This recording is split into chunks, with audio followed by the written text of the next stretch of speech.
Court battles instead of backyard barbecues. Neighbors in St. Charles County are at odds. Because one man says his homeowners association is putting kids at risk. Investigative reporter Chris Negus examines the costly battle adding up.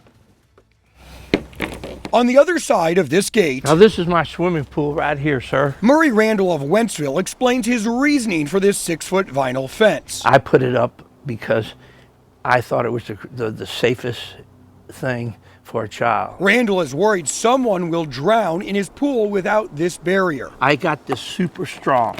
But here's the problem. The Homeowners Association in Piney Lakes Estates never approved Randall's 6-foot fence. The association only allows 4-foot fences with some exceptions. The neighbors 5 houses down can have a 6-foot fence because of the apartments. Something we saw for ourselves. Because Randall's fence wasn't approved, the neighborhood HOA filed a lawsuit. The case actually went to a jury, but because they were deadlocked, the case resulted in a mistrial. It's going to be retried later this month. The president of the HOA lives directly across the street. Hi, I'm trying to see if Neil is here. Through a follow-up email, the HOA president offered no comment because of ongoing litigation until after the retrial, but added, "I appreciate your interest in our community and trust that both sides will be fairly and accurately represented." So I talked to more people, including Randall's next-door neighbors. You live in the house directly next door to Murray. You look at this fence more than anyone else. Correct. Are you in favor of the fence? Yes. Why? Why? For safety reasons. For this one right here. Rebecca Poindexter is raising 2 boys, 12 and 5, and it's the little guy she worries about most. What is your concern with having a pool this close?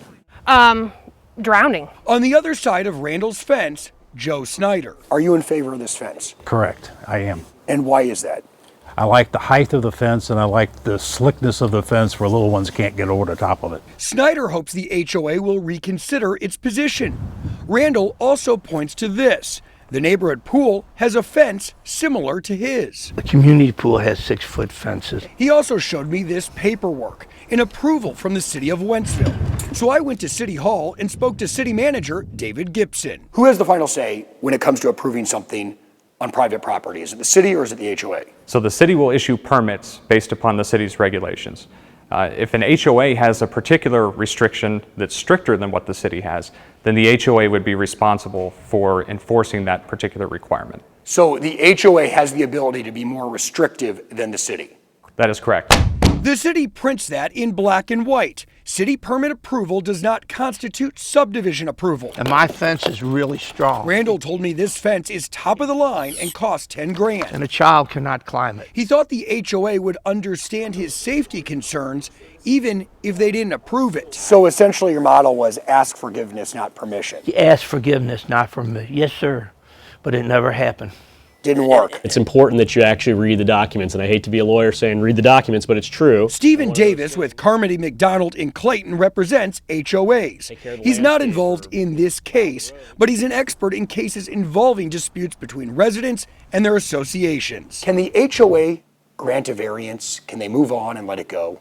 It depends on the documents, and I hate to keep coming back to that, but it really does. A lot of times the documents will allow for specific variances for specific reasons, but sometimes they don't. Randall's request for a variance was denied. At this point, he feels powerless, and with rising legal costs, he will likely give up. When you put up that 4-foot fence, are you going to lose sleep at night? Of course, because I go on a vacation or leave, a 6-year-old child can climb a 4-foot fence. The retrial is still scheduled for later this month. Besides safety, Randall's concern is financial. He says the HOA is also planning to go after him for court costs.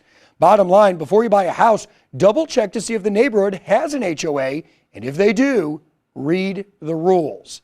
Chris Negus, News 4.